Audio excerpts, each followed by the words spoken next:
I fear no man, but that thing, it scares me.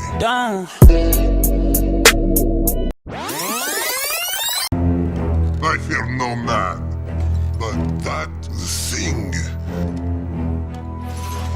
it scares me. Come with me, my friends all fall so easily.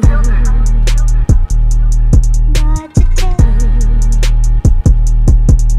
you, Zion vs. Ja Morant. Who will be the better player? It seems like in every single recent NBA draft, there are two top dogs that are very similar in talent that are far ahead of everyone else in their class. In the 2021 draft, it could potentially be Cade Cunningham and Jalen Green. In the 2020 draft, it was Anthony Edwards and LaMelo Ball. In the 2019 draft, it's Zion Williamson and Ja Morant. In the 2018 draft, it's Luka Doncic and Trae Young. In the 2017 draft, it's Jason Tatum and Donovan Mitchell. And the 2016 draft, it's Ben Simmons and Brandon Ingram.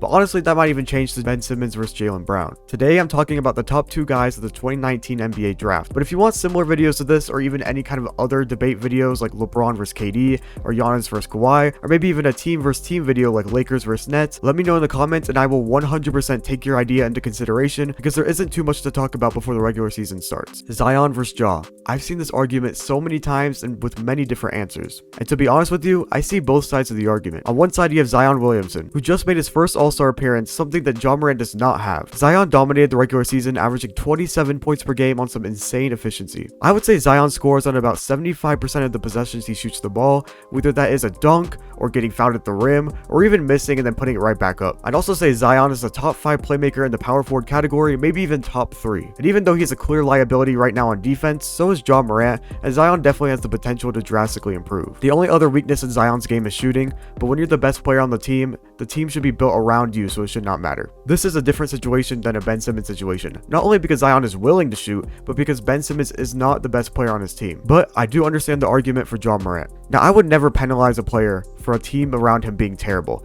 but Ja Morant has made the playoffs and dominated there, which Zion has not done. If Ja Morant would have went into the playoffs and averaged the same 19 and 7 on 45% shooting, then Zion would have easily won this argument, but Ja Morant had to play one of the best defenses in the NBA, including the Defensive Player of the Year. And what did Ja Morant do? He took game 1. And even though the Grizzlies lost the series 4-1, Ja averaged 30 and 8 on 49% shooting. When a player doesn't make the playoffs, you assume that if they would have made it, they would have put up the same numbers as they did in the regular season.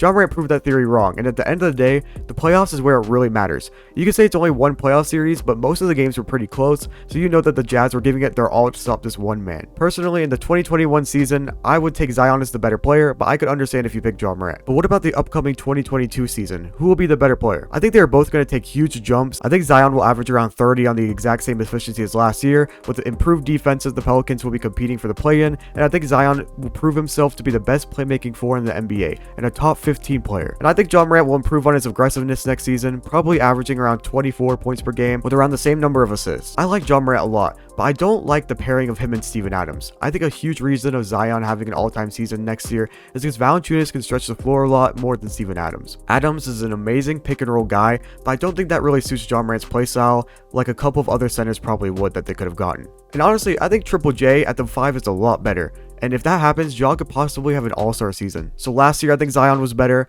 Next year, Zion will be better, in my opinion. But what about their careers? I think Zion will have an amazing individual career if he stays in New Orleans, but the winning aspect won't be very much. And I feel like the reason for this is the front office always being known for being garbage. They made Anthony Davis request a trade, and I feel like they will do the exact same thing to Zion. And trust me, I am rooting to be wrong, because if Zion requests a trade, it crushes the hopes for all small market teams. But individually, I think Zion will be 100% a top 3 player in the NBA eventually. And I feel like if he decides to get at least a league average 3-point jumper, he will be the best scorer in the league. And for Ja Morant, I think he'll be very good, but probably not ever like a top 5 NBA player in the league. But I feel like Memphis will treat him very well and he'll never leave. And I think even the Grizzlies' future is looking so bright that I would put money on them making at least one conference finals appearance and maybe even a championship. So for last year, next year, and projecting their career, Zion wins it all 3 for me, but none of them are landslides. Both of them will be getting paid supermaxes and have really good careers. If you guys enjoyed this video, please like it so others can see. Maybe even in future videos, I'll actually debate another person instead of myself.